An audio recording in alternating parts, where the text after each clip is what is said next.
So this is my 2023 GWM Canon Vanta. I have owned this ute for a bit over a week now and I absolutely love it. Now as awesome as this ute looks in its stock form, I've never really been a stock ute kind of guy. So today we are installing wheels, tires and a lift kit onto our GWM. So previously when we did our Prado build, we had mud tires installed on the car and I have definitely learned my lesson from that. They were just a little bit too big, a little bit too noisy, and they definitely affected the fuel consumption. So instead of mud tires this time, we've gone for 275/65 all-terrain tires. They still have quite an aggressive look about them, but they aren't as aggressive as mud tires, which means they aren't as heavy as mud tires as well. But let's have a comparison quickly for the size difference between the stock 265/60 street tires. So size-wise, there's not a massive difference. I'd say there's probably about 40 millimeters of difference there, and obviously you split that in half because, you know, it bolts onto the middle of the wheel. So these tires will raise the car about 20 millimeters just from installing these, but they're clearly going to give it a much more aggressive look, which is what we are going for. But of course, it's the wheels that make the real difference.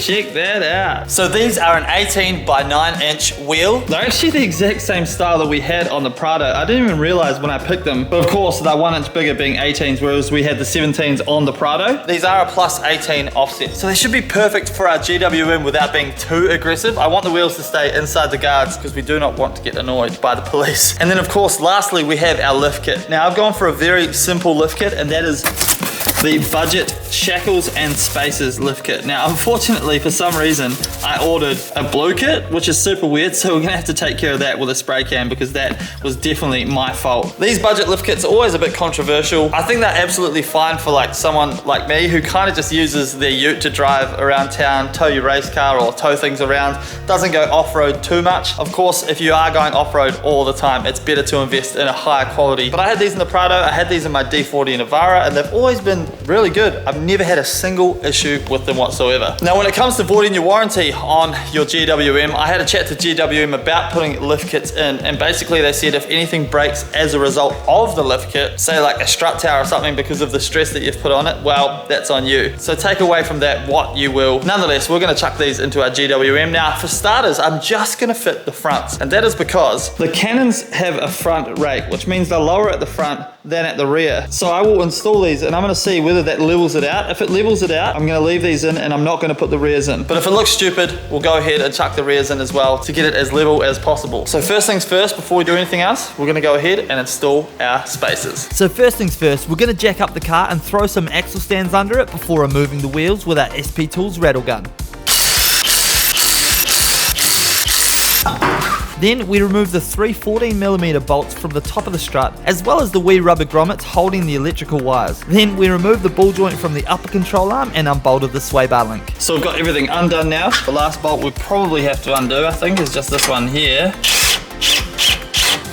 And I don't even think we actually have to fully remove the shock. We should be able to install the spacer as it is. Also, shout out to Great Wall, this is such a good idea. There's like a captive nut here, so you don't have to have anything on the other side holding the nut when you undo it. Such a great idea. I know I said before that we were gonna paint these, but I actually have realized they're not gonna be visible at all once they're installed.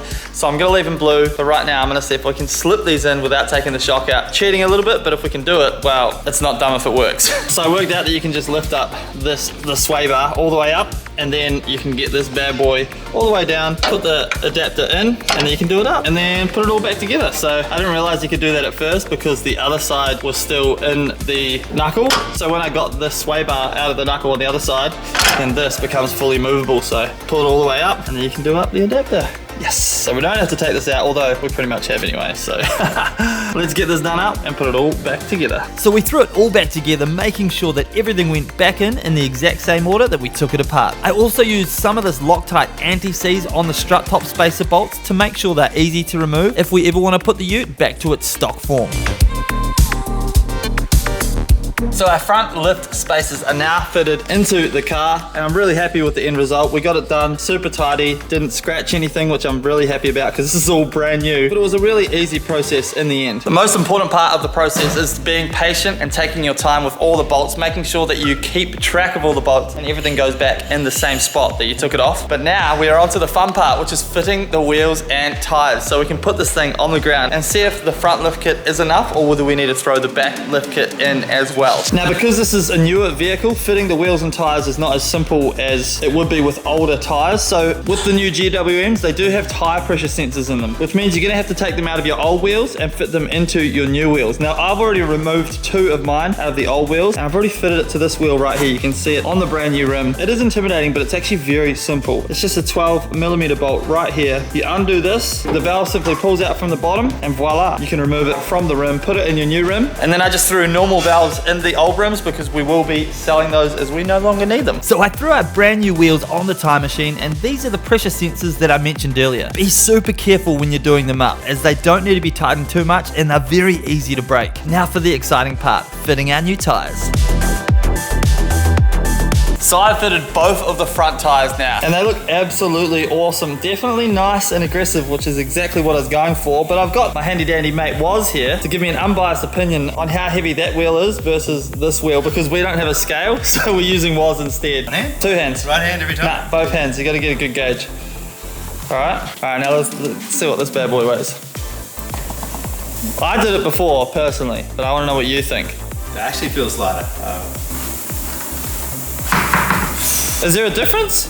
They're very similar. Yeah. I think they're quite similar. That's what I was very surprised about. So you would assume, obviously, looking at this, that's going to be significantly heavier, right? Yeah, for sure. It looks way chunkier. Consider me very surprised. So Woz and I both agree that these would be within a kg of each other for the stock versus the new setup. And that simply comes down to the weight of the wheels itself. Obviously, the rubber's probably going to be slightly heavier, given they're quite a bit bigger, but the aftermarket wheels are lighter. So the combo together means they're almost the same, which is freaking awesome, because we shouldn't lose too much fuel economy from that, which is exactly what we're going for. But now we get to do the exciting thing. We're throwing the wheels on the car, putting the car on the ground. There's no better feeling than fitting our brand new wheels after all of the hard work we've put in. Of course, I had to throw in a brand new set of wheel nuts as well. So the job is now complete, and I am so freaking happy with the end result. Are you ready? I'm gonna show you. 3, 2, 1. Take a look at that.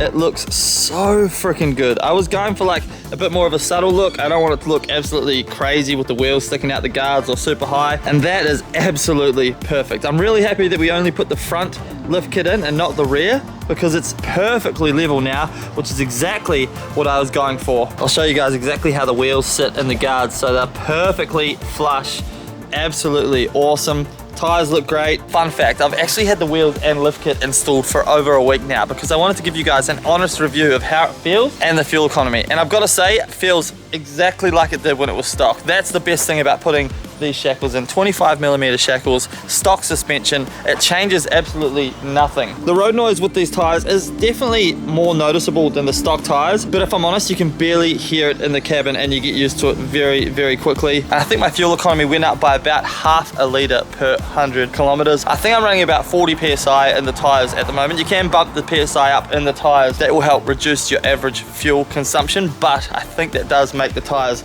louder, which is kind of a bit of give and take depending on what you're going for. But overall, what a fantastic result. Here's a rear shot for you guys, but yeah, absolutely over the moon with the setup. I have clicked over 1,000 kilometers in this ute, and so far so good. I'm just so happy with this thing. Like I said in the last video, it is my first brand new car, and I am just enjoying the absolute hell out of it. So if you are looking for wheels just like these, well, these exact wheels, we actually sell them here at Two Step Garage. The link is in the description. Thank you guys so much for watching. Hit that subscribe button if you want to follow the journey of the GWM Canon as we tow our race cars around Australia. But thank you guys as always, and I'll see you in the next video. Peace. By the way, how just so good. Like, you cannot even complain. $42,000 and looks like that. Hell yeah. Bye.